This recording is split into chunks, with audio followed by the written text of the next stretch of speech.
Mes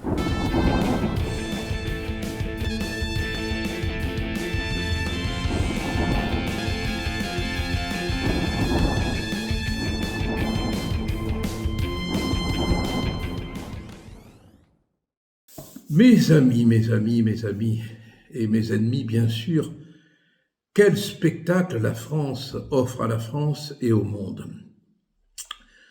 Jamais Courteline, Labiche, on pourrait prendre des auteurs plus modernes, n'auraient pu imaginer un tel spectacle, un tel vaudeville que celui que le pays offre aujourd'hui. Enfin, le pays. Le vieux monde de la classe politique, le très vieux monde rhumatisant, gavé de la classe politique.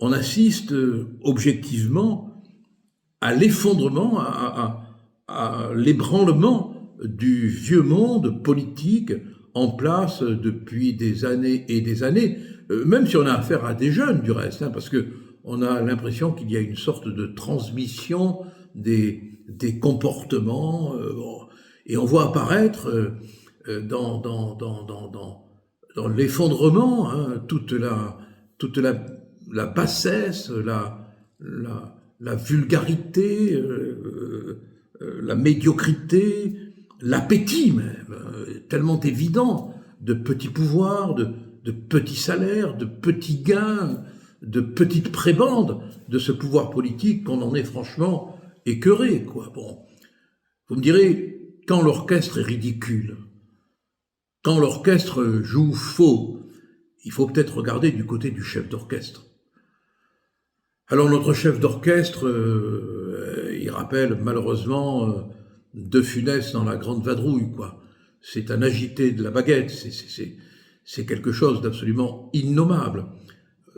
Décréter une dissolution qui était nécessaire, attention, depuis longtemps, mais la décréter dans la rapidité, la bousculade, l'improvisation, en rendant impossible l'organisation d'une confrontation démocratique décente, c'est ubuesque, c'est inconcevable. Ça relève de ce qu'on va appeler maintenant la psychiatrie politique. Moi, je lis souvent Suétone, qui a écrit La vie des 12 Césars. Bon, c'est un auteur classique, très ancien. Il fait un portrait de Néron, lequel rit, s'amuse, se divertit devant l'incendie de Rome. On a un peu l'impression que Macron, c'est la même chose, quoi. Il fout le feu, pour ne pas employer un autre mot plus trivial, et il regarde en espérant que l'affrontement des uns et des autres lui permettra de continuer à régner en toute tranquillité. Du côté des Républicains, le moins qu'on puisse dire quand même, c'est que la grandeur fait défaut, quoi. Ils ont un président qu'ils ont élu, ils le virent, alors qu'ils n'en ont pas le droit d'un point de vue statutaire. Le président revient, on ne sait pas qui commande, on ne sait pas qui dirige. Lui veut une alliance, les autres n'en veulent pas.